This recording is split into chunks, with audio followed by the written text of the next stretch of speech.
प्यारे विद्यार्थियों सत श्री अकाल। मैं नवदीप कौर ਲੈਕਚਰਰ ਜੀਓਗ੍ਰਾਫੀ ਅੱਜ ਦੇ ਇਸ ਲਾਈਵ ਸੈਸ਼ਨ ਦੇ ਵਿੱਚ ਤੁਹਾਡਾ ਸਾਰਿਆਂ ਦਾ ਸਵਾਗਤ ਕਰਦੀ ਹਾਂ। ਅੱਜ ਦਾ ਇਹ ਸਾਡਾ ਜੋ ਵਿਸ਼ਾ ਹੈ ਇਹ ਖਾਸ ਕਰਕੇ 11ਵੀਂ ਜਮਾਤ ਦੇ ਜੀਓਗ੍ਰਾਫੀ ਦੇ ਵਿਦਿਆਰਥੀਆਂ ਦੇ ਨਾਲ ਸੰਬੰਧਿਤ ਹੈ ਅਤੇ ਉਪ ਵਿਸ਼ਾ ਹੈ ਭਾਰਤੀ ਮੌਨਸੂਨ। ਸੋ ਵਿਦਿਆਰਥੀਓ, ਭਾਰਤੀ ਮੌਨਸੂਨ ਨੂੰ ਜੇਕਰ ਤੁਸੀਂ ਸਮਝਣਾ ਹੈ ਤਾਂ इस कॉन्सैप्ट नूं समझण दे लई इहदे नाल जुड़े कुछ जो मूल कॉन्सैप्ट्स ने उन्हां नूं समझण दी ज़रूरत होवेगी। सो जो कि कुछ इस तरह हैं, तुसीं इह सामने जो स्लाइड आ रही है ते वेख सकदे हो। सब तो पहला है वायु अते पौण विच की अंतर है। दूसरा, पौणा चलन दा कारण की है, पौणा दीयां किस्मां किहड़ियां हुंदियां हन अते क्रियोलीज बल पौणा दी दिशा नूं किस तरह प्रभावित करदा है ਅਤੇ ਮੌਨਸੂਨ ਪੌਣਾ ਕੀ ਹੁੰਦੀਆਂ ਹਨ। ਸੋ ਸਭ ਤੋਂ ਪਹਿਲਾਂ ਗੱਲ ਕਰਦੇ ਹਾਂ ਵਾਯੂ ਅਤੇ ਪੌਣ ਵਿਚਲੇ ਅੰਤਰ ਦੀ। ਵਾਯੂ ਨੂੰ ਅਸੀਂ ਹਵਾ ਵੀ ਕਹਿੰਦੇ ਹਾਂ ਅਤੇ ਅੰਗਰੇਜ਼ੀ ਭਾਸ਼ਾ ਦੇ ਵਿੱਚ ਇਸ ਨੂੰ ਏਅਰ ਕਿਹਾ ਜਾਂਦਾ ਹੈ। ਸੋ ਵਿਦਿਆਰਥੀਓ, ਤੁਹਾਨੂੰ ਪਤਾ ਹੀ ਹੈ ਕਿ ਸਾਡੀ ਧਰਤੀ ਦੇ ਆਲੇ ਦੁਆਲੇ सैकड़े किलोमीटर मोटी वायुमंडल की एक परत पाई जाती है। सो वो की आ, वायु का ही मंडल है। सो उस विच वो वायु है, उस वायु दे विच की है, उहदे विच बहुत सारियां गैसां हन जिवें कि नाइट्रोजन, ऑक्सीजन, कार्बन डाइऑक्साइड आदि। इस तो इलावा उस दे विच कई किस्म के धूड़ कण भी हुंदे हन ਅਤੇ उसकी जो खास करके जो ਹੇਠਲੀ परत है जो धरती ਦੇ ਨਾਲ लगती है जिसनों ਅਸੀਂ परिवर्तन मंडल आखते हाँ, उस दे विच जल वाशप भी हुंदे हन जिन्हों असी अंग्रेजी दे विच वाटर वैपर्स कहते हाँ।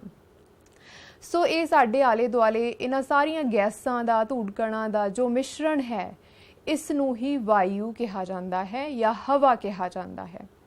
सो हुण गल करदे हां पौण दी। पौण की हुंदी है? जदों ये साडे आले दुआले जो वायु है, हवा है, जदों ये गति दे विच हुंदी है, भाव एक स्थान तो दूजे स्थान वाल नूं वगदी है, तो इसनूं पौण कहा जाता है। सो जे अंग्रेजी दे विच गल करिए इनू विंड कहते ने। सो विंड की है? When the air is in the motion then it is called wind. So वायु जदों गति दे विच हुंदी है तो उसनूं पौण कहा जाता है। सो हुण सवाल आउंदा है कि आखिर ये पौणा चलदियां क्यों हन, भाव कि जो हवा की गति है या वायु की गति है ये क्यों हुंदी है, क्यों एक स्थान तो दूजे स्थान वाल वायु जो है वो जाती है। सो इसका जो मुख्य कारण है विद्यार्थियों वो है हवा ਜਾਂ वायु के दबाव ਦੇ ਵਿੱਚ ਭਿੰਨਤਾ ਦਾ ਹੋਣਾ। हवा का दबाव, वायु का दबाव या कई बार इसनूं वायुमंडली दबाव भी कहा जाता है ਅਤੇ अंग्रेजी ਦੇ ਵਿੱਚ इसनूं एयर प्रैशर ਜਾਂ एटमोसफेरिक प्रैशर ਜਾਂ इकल्ला प्रैशर भी कहते हैं।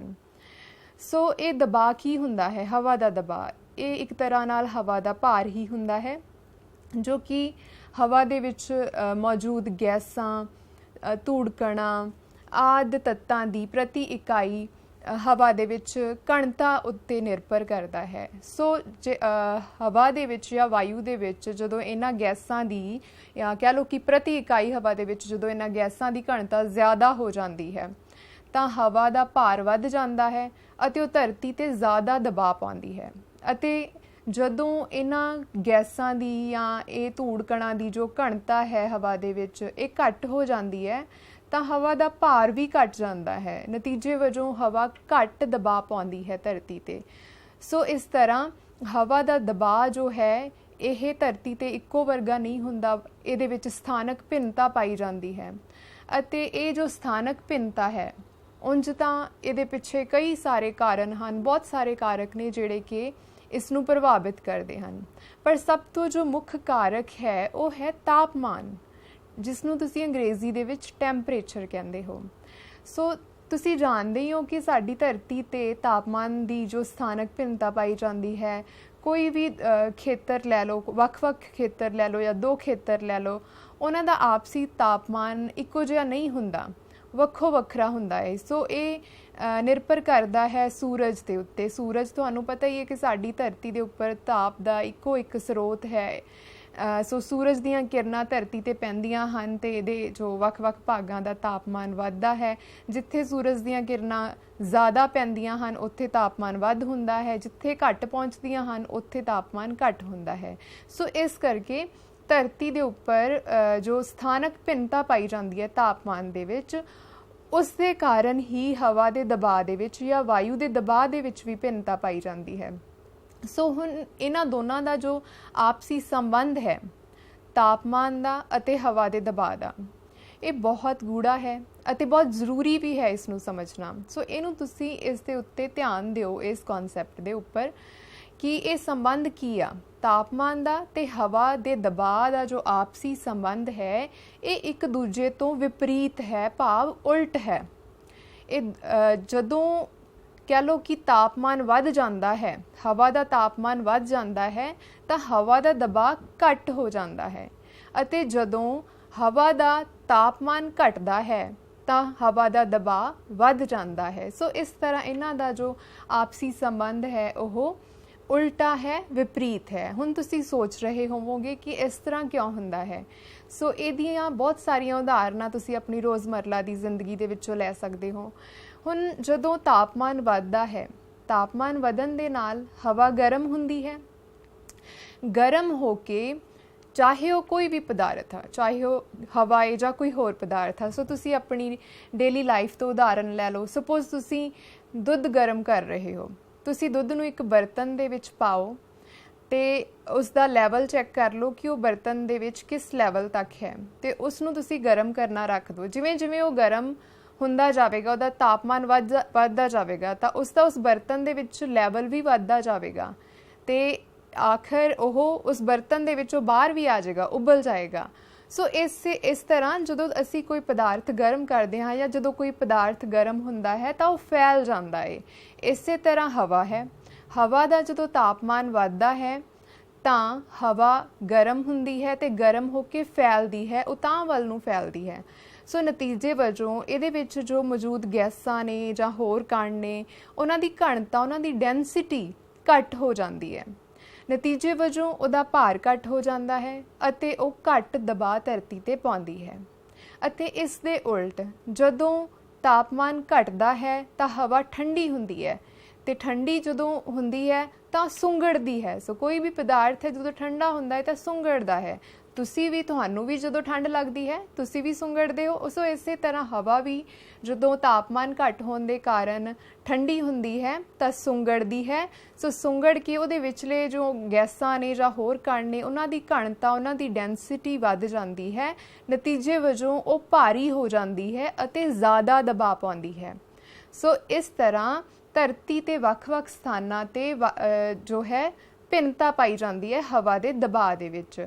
ਸੋ ਤੁਸੀਂ ਇੱਥੇ ਇੱਕ ਡਾਇਗਰਾਮ ਵੇਖ ਰਹੇ ਹੋ, ਤੇ ਇੱਕ ਚੀਜ਼ ਇੱਥੇ ਹੋਰ ਧਿਆਨ ਰੱਖਣੀ ਹੈ ਵਿਦਿਆਰਥੀਓ, ਜੋ ਕਿ ਬਹੁਤ ਜ਼ਰੂਰੀ ਹੈ ਪੌਣਾਂ ਨੂੰ ਸਮਝਣ ਦੇ ਲਈ। ਪੌਣਾਂ ਜਿਹੜੀਆਂ ਨੇ ਇਹ ਹਮੇਸ਼ਾ ਹੀ ਉੱਚੇ ਵਾਯੂ ਦਾਬ ਵਾਲੇ ਖੇਤਰਾਂ ਤੋਂ ਨੀਵੇਂ ਵਾਯੂ ਦਾਬ ਵਾਲੇ ਖੇਤਰਾਂ ਵੱਲ ਨੂੰ ਚੱਲਦੀਆਂ ਹਨ। ਭਾਵ ਹਵਾ ਦਾ ਦਬਾਅ ਜਿਨ੍ਹਾਂ ਖੇਤਰਾਂ ਤੇ ਵੱਧ ਗਿਆ, ਉਹਨਾਂ ਖੇਤਰਾਂ ਤੋਂ ਹਵਾ ਘੱਟ ਦਬਾਅ ਵਾਲੇ ਖੇਤਰਾਂ ਵੱਲ ਨੂੰ ਗਤੀਸ਼ੀਲ ਹੋਵੇਗੀ। ਸੋ ਉਹ ਕੁਦਰਤ ਦਾ ਕਹਿ ਲਓ ਸੁਭਾਅ ਹੈ, ਕੁਦਰਤ ਦਾ ਇੱਕ ਨਿਯਮ ਹੈ ਕਿ ਹਰ ਇੱਕ ਚੀਜ਼ ਨੂੰ ਸੰਤੁਲਿਤ ਕਰਨਾ। ਇਸੇ ਤਰ੍ਹਾਂ ਉਸੇ ਨਿਯਮ ਦੇ ਵਿੱਚ ਹਵਾ ਵੀ ਚੱਲਦੀ ਹੈ। ਸੋ ਉਹ ਵੀ ਆਪਣੇ ਆਪ ਨੂੰ ਫਿਰ ਸੰਤੁਲਿਤ ਕਰਨ ਦੀ ਕੋਸ਼ਿਸ਼ ਕਰਦੀ ਹੈ। ਜਿਨ੍ਹਾਂ ਭਾਗਾਂ ਤੇ ਹਵਾ ਦਾ ਦਬਾਅ ਵੱਧ ਜਾਂਦਾ ਹੈ ਤਾਂ ਉਹਨਾਂ ਭਾਗਾਂ ਤੋਂ ਹਵਾ ਘੱਟ ਦਬਾਅ ਵਾਲੇ ਖੇਤਰਾਂ ਵੱਲ ਨੂੰ ਗਤੀਸ਼ੀਲ ਹੋ ਜਾਂਦੀ ਹੈ। ਨਤੀਜੇ ਵਜੋਂ ਪੌਣਾਂ ਚੱਲਦੀਆਂ ਹਨ। ਸੋ ਇੱਥੇ ਵਿਦਿਆਰਥੀਓ ਤੁਸੀਂ ਇਹ ਡਾਇਗਰਾਮ ਦੇਖ ਰਹੇ ਹੋ, ਇਹ ਜਿਹੜਾ ਸਰਕਲ ਲੱਗਿਆ ਏ, ਇਹ ਜੋ ਚੱਕਰ ਹੈ ਇਹ ਸਾਡੀ ਧਰਤੀ ਨੂੰ ਦਰਸਾ ਰਿਹਾ ਹੈ।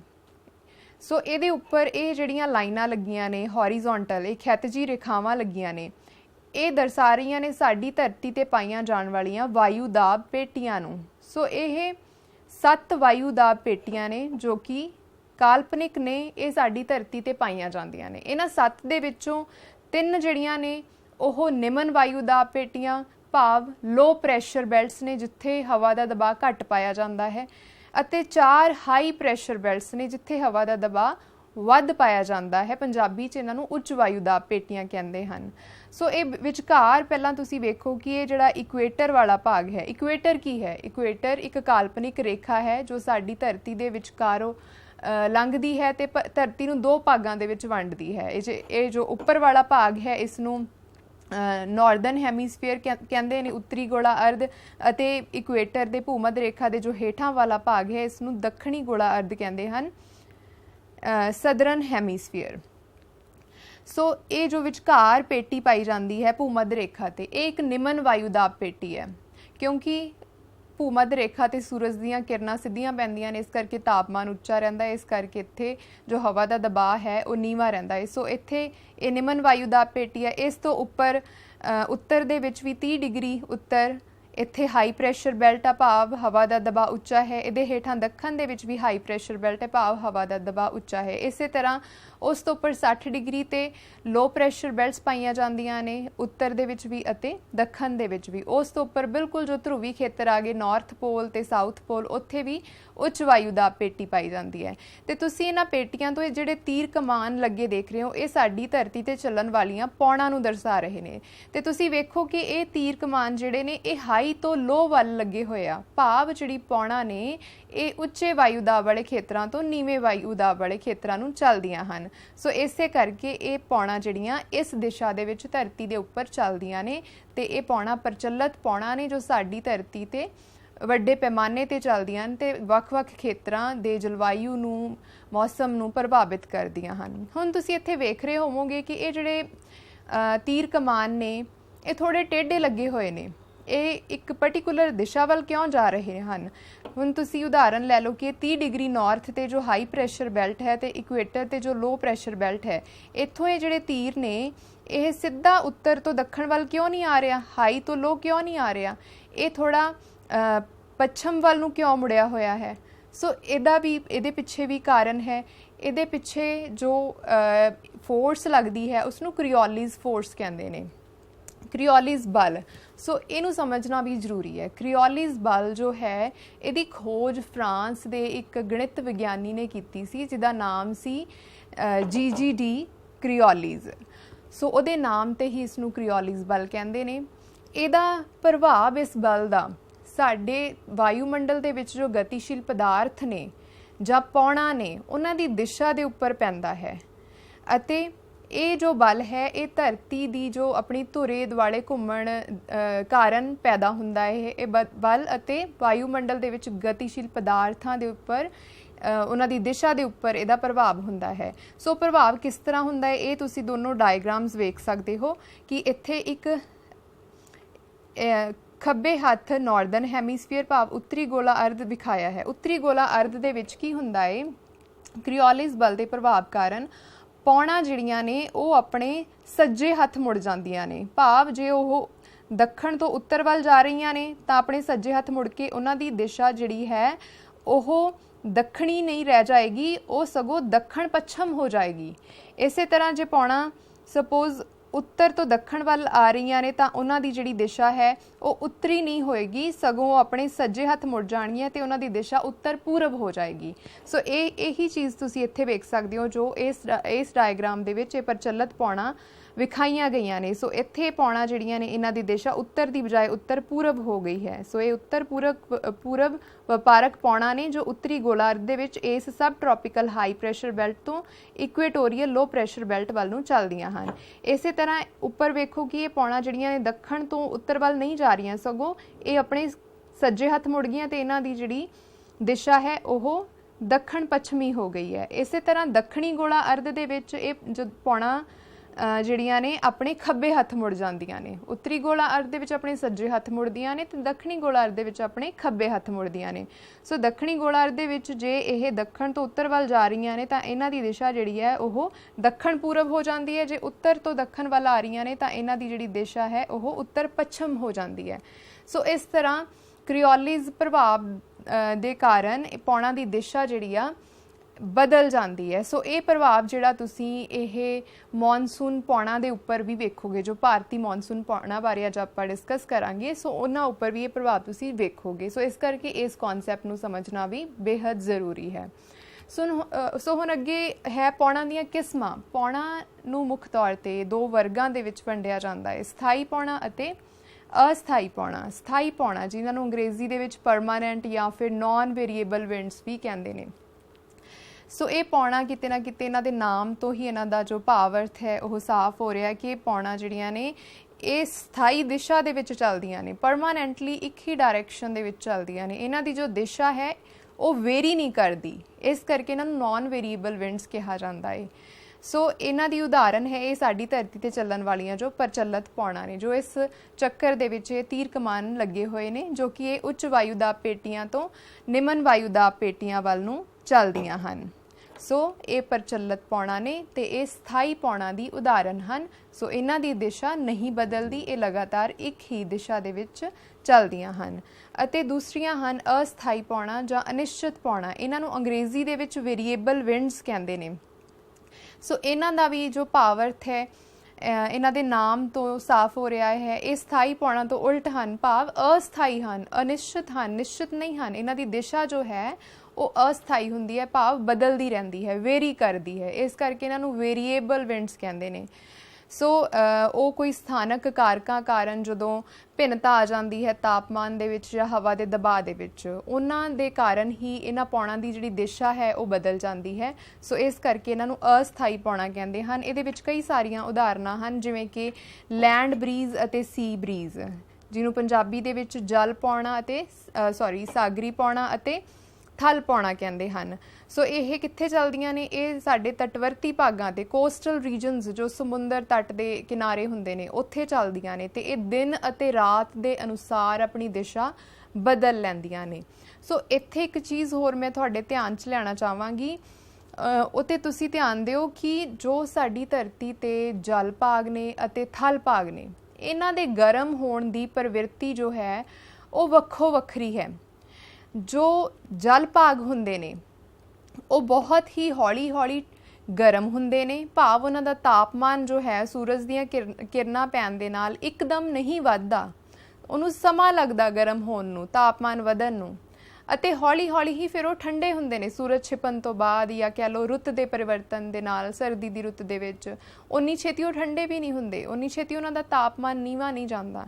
ਜਦ ਕਿ ਜੋ ਥਲ ਭਾਗ ਹੁੰਦੇ ਨੇ ਇਹ ਬਹੁਤ ਜਲਦ ਹੀ ਇਹਨਾਂ ਦਾ ਤਾਪਮਾਨ ਵੱਧ ਜਾਂਦਾ ਹੈ, ਭਾਵ ਬਹੁਤ ਜਲਦ ਗਰਮ ਹੋ ਜਾਂਦੇ ਨੇ ਸੂਰਜ ਦੀਆਂ ਕਿਰਨਾਂ ਪੈਣ ਦੇ ਕਾਰਨ। ਅਤੇ ਉਸ ਤੋਂ ਬਾਅਦ ਜਿਵੇਂ ਹੀ ਸੂਰਜ ਛਿਪਦਾ ਹੈ, ਰਾਤ ਦਾ ਸਮਾਂ ਹੁੰਦਾ ਹੈ, ਜਾਂ ਕਹਿ ਲਓ ਕਿ ਰੁੱਤ ਬਦਲਦੀ ਹੈ, ਗਰਮੀ ਤੋਂ ਸਰਦੀ ਦੀ ਰੁੱਤ ਆਉਂਦੀ ਹੈ, ਤਾਂ ਥਲ ਭਾਗ ਉਨੀ ਹੀ ਛੇਤੀ ਠੰਡੇ ਵੀ ਹੋ ਜਾਂਦੇ ਨੇ। ਸੋ ਇਹਨਾਂ ਦੇ ਵਿੱਚੋਂ ਜੋ ਟੈਰੇਸਟਰੀਅਲ ਰੇਡੀਏਸ਼ਨ ਹੋ ਜਾਂਦੀ ਆ ਤੇ ਇਹ ਭਾਗ ਜਿਹੜੇ ਨੇ ਠੰਡੇ ਹੋ ਜਾਂਦੇ ਨੇ। ਜਲ ਭਾਗ ਜੋ ਕਿ ਪਾਰਦਰਸ਼ੀ ਹੁੰਦਾ ਹੈ ਤੇ ਸੂਰਜ ਦੀਆਂ ਕਿਰਨਾਂ ਕਾਫੀ ਡੂੰਘਾਈ ਤੱਕ ਜਾਂਦੀਆਂ ਨੇ ਤੇ ਕਾਫੀ ਮੋਟੀ ਜਲ ਦੀ ਪਰਤ ਨੂੰ ਗਰਮ ਕਰਨ ਦਾ ਕੰਮ ਕਰਦੀਆਂ ਨੇ, ਇਸ ਕਰਕੇ ਉਹ ਹੌਲੀ ਹੌਲੀ ਗਰਮ ਹੁੰਦਾ ਤੇ ਉਸ ਤੋਂ ਬਾਅਦ ਫਿਰ ਹੌਲੀ ਹੌਲੀ ਠੰਡਾ ਵੀ ਹੁੰਦਾ। ਸੋ ਇਹੀ ਕਾਰਨ ਹੈ ਕਿ ਇਹ ਜਿਸ ਦੇ ਨਤੀਜੇ ਵਜੋਂ ਇਹ ਜਲ ਪੌਣਾ ਜਾਂ ਸਾਗਰੀ ਪੌਣਾ ਤੇ ਥਲ ਪੌਣਾ, ਲੈਂਡ ਬਰੀਜ਼ ਅਤੇ ਸੀ ਬਰੀਜ਼ ਦੀ ਉਤਪੱਤੀ ਹੁੰਦੀ ਹੈ। ਸੋ ਇੱਥੇ ਤੁਸੀਂ ਵੇਖ ਸਕਦੇ ਹੋ ਇਸ ਪਿਕਚਰ ਦੇ ਵਿੱਚ ਕਿ ਉੱਪਰ ਦਿਨ ਦਾ ਸਮਾਂ ਵਿਖਾਇਆ ਹੈ ਤੇ ਹੇਠਾਂ ਰਾਤ ਦਾ ਸਮਾਂ ਵਿਖਾਇਆ ਹੈ। ਦਿਨ ਸਮੇਂ ਕੀ ਹੁੰਦਾ ਹੈ? ਜਦੋਂ ਸੂਰਜ ਦੀਆਂ ਕਿਰਨਾਂ ਇਹਨਾਂ ਭਾਗਾਂ ਤੇ ਪੈਂਦੀਆਂ ਨੇ, ਸੋ ਇਹ ਤਟਵਰਤੀ ਭਾਗਾਂ ਦਾ ਜੋ ਇਹ ਥਲ ਭਾਗ ਹੈ, ਇਹ ਸੂਰਜ ਦੀਆਂ ਕਿਰਨਾਂ ਪੈਣ ਕਾਰਨ ਇਹਦਾ ਤਾਪਮਾਨ ਜਿਹੜਾ ਉੱਚਾ ਹੋ ਜਾਂਦਾ ਹੈ, ਇਹਦਾ ਤਾਪਮਾਨ ਵੱਧ ਜਾਂਦਾ ਹੈ। ਤਾਪਮਾਨ ਜਦੋਂ ਵੱਧ ਜਾਂਦਾ ਹੈ ਤਾਂ ਹਵਾ ਦਾ ਦਬਾਅ ਕੀ ਹੋ ਜਾਂਦਾ ਹੈ? ਘੱਟ ਹੋ ਜਾਂਦਾ ਹੈ, ਲੋ ਪ੍ਰੈਸ਼ਰ ਇੱਥੇ ਪੈਦਾ ਹੋ ਜਾਂਦਾ ਹੈ। ਜਦਕਿ ਨਾਲ ਜੋ ਇਹ ਸਾਗਰੀ ਭਾਗ ਹੈ ਇਹਦਾ ਤਾਪਮਾਨ ਉਹਦੇ ਮੁਕਾਬਲੇ ਘੱਟ ਹੁੰਦਾ ਹੈ ਅਤੇ ਹਵਾ ਦਾ ਦਬਾਅ ਵੱਧ ਹੋ ਜਾਂਦਾ ਹੈ, ਹਾਈ ਪ੍ਰੈਸ਼ਰ, ਅਤੇ ਪੌਣਾ ਚੱਲਦੀਆਂ ਹਨ ਹਾਈ ਪ੍ਰੈਸ਼ਰ ਤੋਂ ਲੋ ਪ੍ਰੈਸ਼ਰ ਵੱਲ ਨੂੰ।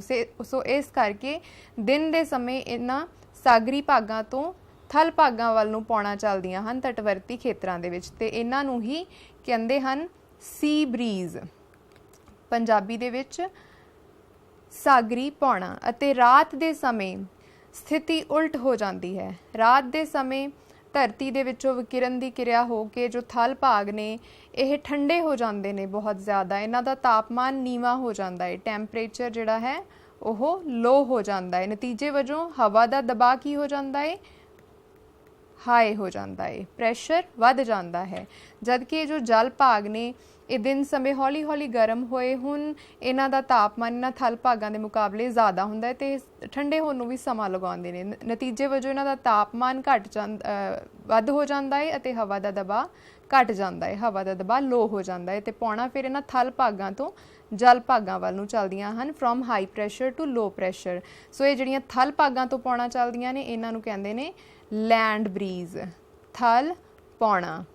ਸੋ ਇਸ ਤਰ੍ਹਾਂ ਜਿਹੜੀਆਂ ਇਹ ਪੌਣਾ ਦਿਨ ਅਤੇ ਰਾਤ ਦੇ ਅਨੁਸਾਰ ਆਪਣੀ ਦਿਸ਼ਾ ਨੂੰ ਉਲਟਾ ਕਰ ਲੈਂਦੀਆਂ ਨੇ। ਸੋ ਅੱਗੇ ਇਹਨਾਂ ਦੀ ਉਦਾਹਰਨ ਹੈ ਅਸਥਾਈ ਪੌਣਾ ਦੀ, ਉਹ ਹੈ ਸਥਾਨਕ ਪੌਣਾ, ਲੋਕਲ ਵਿੰਡਸ। ਸੋ ਲੋਕਲ ਵਿੰਡਸ ਇਹ ਕਿਸੇ ਖਾਸ ਖੇਤਰ ਨੂੰ, ਖਾਸ ਸਥਾਨ ਨੂੰ ਪ੍ਰਭਾਵਿਤ ਕਰਦੀਆਂ ਹਨ ਕਿਸੇ ਖਾਸ ਰੁੱਤ ਦੇ ਵਿੱਚ। ਇਹਨਾਂ ਦੀ ਬਹੁਤ ਹੀ ਵਧੀਆ ਉਦਾਹਰਨ ਹੈ ਲੂ। ਲੂ ਤੁਸੀਂ ਸੁਣਿਆ ਹੋਣਾ, ਸਾਡੇ ਉੱਤਰ ਪੱਛਮੀ ਭਾਰਤ ਦੇ ਵਿੱਚ ਚੱਲਦੀ ਹੈ ਗਰਮੀ ਦੀ ਰੁੱਤ ਦੇ ਵਿੱਚ, ਜੋ ਕਿ ਇੱਕ ਬਹੁਤ ਹੀ ਖੁਸ਼ਕ ਤੇ ਗਰਮ ਪੌਣ ਹੈ। ਸੋ ਇਸ ਤਰ੍ਹਾਂ ਦੀਆਂ ਪੌਣਾ ਜਿਹੜੀਆਂ ਨੇ ਵਿਸ਼ਵ ਦੇ ਵੱਖ-ਵੱਖ ਖੇਤਰਾਂ ਦੇ ਵਿੱਚ ਚੱਲਦੀਆਂ ਨੇ, ਜਿਨ੍ਹਾਂ ਨੂੰ ਇਹਨਾਂ ਸਥਾਨਕ ਨਾਵਾਂ ਦੇ ਨਾਲ ਬੁਲਾਇਆ ਜਾਂਦਾ ਹੈ। ਸੋ ਇਹ ਵੀ ਕਿਸੇ ਖਾਸ ਰੁੱਤ ਦੇ ਵਿੱਚ ਚੱਲਦੀਆਂ ਨੇ। ਸੋ ਅਸਥਾਈ ਹੁੰਦੀਆਂ ਨੇ, ਭਾਵ ਸਥਾਈ ਨਹੀਂ ਹੁੰਦੀਆਂ। ਸੋ ਇਹ ਵੀ ਉਦਾਹਰਨ ਹਨ ਅਸਥਾਈ ਪੌਣਾ ਦੀ। ਤੇ ਤੀਸਰੀ ਇਹਨਾਂ ਦੀ ਬਹੁਤ ਜੋ ਇੰਪੋਰਟੈਂਟ ਉਦਾਹਰਨ ਹੈ ਉਹ ਹੈ ਜੋ ਸਾਡੇ ਅੱਜ ਦੇ ਵਿਸ਼ੇ ਦੇ ਨਾਲ ਸੰਬੰਧਿਤ ਹੈ, ਮੌਨਸੂਨ ਪੌਣਾ। ਸੋ ਮੌਨਸੂਨ ਪੌਣਾ ਇਹ ਵੀ ਅਸਥਾਈ ਪੌਣਾ ਹੁੰਦੀਆਂ ਹਨ। ਇਹਨਾਂ ਨੂੰ ਤੁਸੀਂ ਮੌਸਮੀ ਪੌਣਾ ਵੀ ਕਹਿ ਸਕਦੇ ਹੋ, ਅੰਗਰੇਜ਼ੀ ਦੇ ਵਿੱਚ ਸੀਜ਼ਨਲ ਵਿੰਡਸ। ਸੋ ਇਹ ਮੌਨਸੂਨ ਪੌਣਾ ਕੀ ਹੁੰਦੀਆਂ ਹਨ, ਸੋ ਇਸ ਬਾਰੇ ਹੁਣ ਅਸੀਂ ਵਿਸਥਾਰਪੂਰਵਕ ਚਰਚਾ ਕਰਦੇ ਹਾਂ। ਸਭ ਤੋਂ ਪਹਿਲਾਂ ਮੌਨਸੂਨ ਸ਼ਬਦ ਦਾ ਅਰਥ ਕੀ ਹੈ।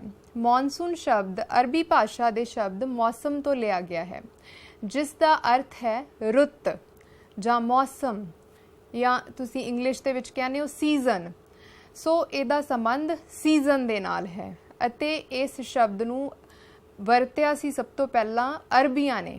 ਅਰਬੀਆਂ ਨੇ ਇਹ ਨਾਮ ਅਰਬ ਸਾਗਰ ਤੋਂ ਚੱਲਣ ਵਾਲੀਆਂ ਅਸਥਾਈ ਪੌਣਾ ਨੂੰ ਦਿੱਤਾ ਸੀ, ਜੋ ਕਿ ਰੁੱਤ ਦੇ ਅਨੁਸਾਰ 6 ਮਹੀਨੇ ਥਲ ਤੋਂ ਜਲ ਭਾਗਾਂ ਵੱਲ ਨੂੰ ਚੱਲਦੀਆਂ ਹਨ ਅਤੇ ਬਾਕੀ ਦੇ 6 ਮਹੀਨੇ ਜਲ ਤੋਂ ਥਲ ਭਾਗਾਂ ਵੱਲ ਨੂੰ ਚੱਲਦੀਆਂ ਹਨ। ਅਤੇ ਹੁਣ ਇਹ ਮੌਨਸੂਨ ਸ਼ਬਦ ਵਿਸ਼ਵ ਦੇ ਵਿੱਚ ਉਹਨਾਂ ਸਾਰੀਆਂ ਹੀ ਪੌਣਾਂ ਲਈ ਵਰਤਿਆ ਜਾਂਦਾ ਜੋ ਕਿ ਮੌਸਮ ਜਾਂ ਰੁੱਤ ਦੇ ਬਦਲਣ ਦੇ ਅਨੁਸਾਰ ਆਪਣੀ ਦਿਸ਼ਾ ਨੂੰ ਸੰਪੂਰਨ ਤੌਰ ਤੇ ਉਲਟਾ ਕਰ ਲੈਂਦੀਆਂ ਹਨ, ਭਾਵ 180 ਡਿਗਰੀ ਦੇ ਕੋਣ ਤੇ ਘੁੰਮ ਜਾਂਦੀਆਂ ਹਨ। ਜੋ ਉਹਨਾਂ ਦੀ ਦਿਸ਼ਾ ਸਰਦੀ ਦੀ ਰੁੱਤ ਦੇ ਵਿੱਚ ਹੈ, ਉਸ ਤੋਂ ਬਿਲਕੁਲ ਉਲਟੀ ਦਿਸ਼ਾ ਉਹਨਾਂ ਦੀ ਗਰਮੀ ਦੀ ਰੁੱਤ ਦੇ ਵਿੱਚ ਹੁੰਦੀ ਹੈ। ਸੋ ਅਜਿਹੀਆਂ ਪੌਣਾਂ ਨੂੰ ਮੌਨਸੂਨ ਪੌਣਾ ਕਿਹਾ ਜਾਂਦਾ ਹੈ। ਸੋ ਇੱਥੇ ਤੁਸੀਂ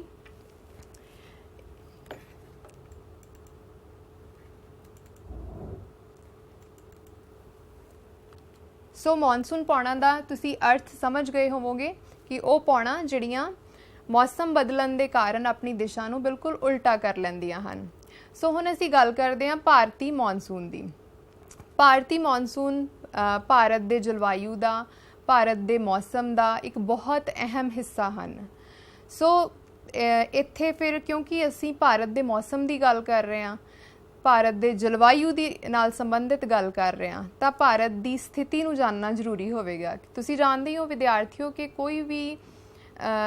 ਕੋਈ ਵੀ ਖੇਤਰ ਹੈ, ਉੱਥੋਂ ਦਾ ਜਲਵਾਯੂ, ਉੱਥੋਂ ਦਾ ਮੌਸਮ ਉਸ ਖੇਤਰ ਦੀ ਅਕਸ਼ਾਂਸ਼ੀ ਸਥਿਤੀ ਦੇ ਉੱਪਰ ਨਿਰਭਰ ਕਰਦਾ ਹੈ। ਸੋ ਇਸ ਕਰਕੇ ਕਿਉਂਕਿ ਹੁਣ ਅਸੀਂ ਭਾਰਤ ਦੀ ਗੱਲ ਕਰ ਰਹੇ ਹਾਂ, ਭਾਰਤ ਦੇ ਮੌਸਮ ਦੀ, ਸੋ ਭਾਰਤ ਦੀ ਅਕਸ਼ਾਂਸ਼ੀ ਸਥਿਤੀ ਨੂੰ ਸਮਝਣਾ ਵੀ ਜ਼ਰੂਰੀ ਹੈ। ਇਸ ਨਕਸ਼ੇ ਦੇ ਵਿੱਚ ਤੁਸੀਂ ਵੇਖ ਸਕਦੇ ਹੋ ਭਾਰਤ ਦੀ ਸਥਿਤੀ ਵਿਖਾਈ ਹੈ ਵਿਸ਼ਵ ਦੇ ਵਿੱਚ। ਸੋ ਇਸ ਨਕਸ਼ੇ ਤੇ ਜੋ ਖਿਤਿਜੀ ਰੇਖਾਵਾਂ ਲੱਗੀਆਂ ਨੇ, ਇਹ ਨੇ ਲੈਟੀਟਿਊਡਨਲ ਲਾਈਨਸ, ਅਕਸ਼ਾਂਸ਼ੀ ਰੇਖਾਵਾਂ, ਜੋ ਕਿ ਇਹ ਜੋ ਕੇਂਦਰ ਦੇ ਵਿੱਚ ਲੱਗੀ ਹੈ ਭੂਮੱਧ ਰੇਖਾ ਹੈ, ਤੇ ਬਾਕੀ ਦੀਆਂ ਜੋ ਅਕਸ਼ਾਂਸ਼ੀ ਰੇਖਾਵਾਂ ਨੇ ਉਹ ਇਸ ਭੂਮੱਧ ਰੇਖਾ ਤੋਂ ਕਿਸੇ ਵੀ ਸਥਾਨ ਦੀ ਕੋਣਾਤਮਕ ਦੂਰੀ ਨੂੰ ਦਰਸਾਉਂਦੀਆਂ ਹਨ। ਸੋ ਤੁਸੀਂ ਜਾਣਦੇ ਹੋ ਕਿ ਭੂਮੱਧ ਰੇਖਾ ਤੇ ਸੂਰਜ ਦੀਆਂ ਕਿਰਨਾਂ ਸਾਰਾ ਸਾਲ ਸਿੱਧੀਆਂ ਪੈਂਦੀਆਂ ਨੇ, ਇਸ ਕਰਕੇ ਇਹਨਾਂ ਭਾਗਾਂ ਤੇ ਜ਼ਿਆਦਾ ਗਰਮੀ ਰਹਿੰਦੀ ਹੈ। ਤੇ ਜਿਵੇਂ ਜਿਵੇਂ ਅਸੀਂ ਇਸ ਰੇਖਾ ਤੋਂ ਦੂਰ ਜਾਂਦੇ ਹਾਂ, ਭਾਵ ਅਕਸ਼ਾਂਸ਼ੀ ਸਥਿਤੀ ਉੱਚੀ ਹੁੰਦੀ ਜਾਂਦੀ ਹੈ, ਤਾਂ ਸੂਰਜ ਦੀਆਂ ਕਿਰਨਾਂ ਘੱਟ ਪੈਂਦੀਆਂ ਨੇ ਅਤੇ ਤਾਪਮਾਨ ਘਟਦਾ ਜਾਂਦਾ ਹੈ। ਅਤੇ ਭਾਰਤ ਦੀ ਸਥਿਤੀ ਤੁਸੀਂ ਵੇਖ ਸਕਦੇ ਹੋ ਕਿ ਭਾਰਤ ਦੀ ਸਥਿਤੀ ਜਿਹੜੀ ਆ ਉਹ ਇਸ ਜ਼ੋਨ ਦੇ ਵਿੱਚ ਆ ਰਹੀ ਹੈ, ਤੇ ਇਹ ਜਿਹੜਾ ਇਹ ਟ੍ਰੋਪੀਕਲ ਜ਼ੋਨ ਹੈ ਕਲਾਈਮੇਟ ਦਾ, ਉਸ਼ਣ ਕਟੀਬੰਧੀ ਜਲਵਾਯੂ ਖੰਡ ਹੈ, ਸੋ ਜੋ ਕਿ ਭੂਮੱਧ ਰੇਖਾ ਤੋਂ ਲੈ ਕੇ 30 ਡਿਗਰੀ ਉੱਤਰ ਅਕਸ਼ਾਂਸ਼ ਤੱਕ ਪਾਇਆ ਜਾਂਦਾ ਹੈ। ਤੇ ਸੇਮ ਜ਼ੋਨ ਹੀ ਇੱਧਰ ਦੱਖਣੀ ਗੋਲਾਰਧ ਦੇ ਵਿੱਚ ਵੀ ਪਾਇਆ ਜਾਂਦਾ ਹੈ 30 ਡਿਗਰੀ ਤੱਕ। ਸੋ ਭਾਰਤ ਦੀ ਸਥਿਤੀ ਕਿੱਥੇ ਆ? ਉੱਤਰੀ ਗੋਲਾਰਧ ਦੇ ਵਿੱਚ ਹੈ। ਤੇ ਇੱਕ ਹੋਰ ਰੇਖਾ ਜੋ ਕਿ ਬਹੁਤ ਮਹੱਤਵਪੂਰਨ ਆ 23.5 ਡਿਗਰੀ ਉੱਤਰੀ ਅਕਸ਼ਾਂਸ਼ ਤੇ ਪਾਈ ਜਾਂਦੀ ਹੈ, ਜਿਹਨੂੰ ਕਿ ਕਰਕ ਰੇਖਾ ਕਹਿੰਦੇ ਨੇ ਅੰਗਰੇਜ਼ੀ ਦੇ ਵਿੱਚ, ਟ੍ਰੋਪਿਕ ਆਫ ਕੈਂਸਰ। ਇਹ ਤੁਸੀਂ ਵੇਖ ਸਕਦੇ ਹੋ ਕਿ ਭਾਰਤ ਦੇ ਬਿਲਕੁਲ ਕੇਂਦਰ ਦੇ ਵਿੱਚੋਂ ਦੀ ਲੰਘਦੀ ਹੈ। ਸੋ ਇਸ ਦਾ ਪ੍ਰਭਾਵ ਵੀ ਭਾਰਤ ਦੇ ਜਲਵਾਯੂ ਤੇ ਹੈ। ਤੇ ਦੱਖਣੀ ਗੋਲਾਰਧ ਦੇ ਵਿੱਚ ਵੀ ਇੱਕ ਰੇਖਾ ਹੈ 23.5 ਡਿਗਰੀ ਦੱਖਣੀ ਅਕਸ਼ਾਂਸ਼ ਤੇ, ਇਸ ਨੂੰ ਕਹਿੰਦੇ ਨੇ ਟ੍ਰੋਪਿਕ ਆਫ ਕੈਪਰੀਕੋਰਨ, ਪੰਜਾਬੀ ਦੇ ਵਿੱਚ ਮਕਰ ਰੇਖਾ।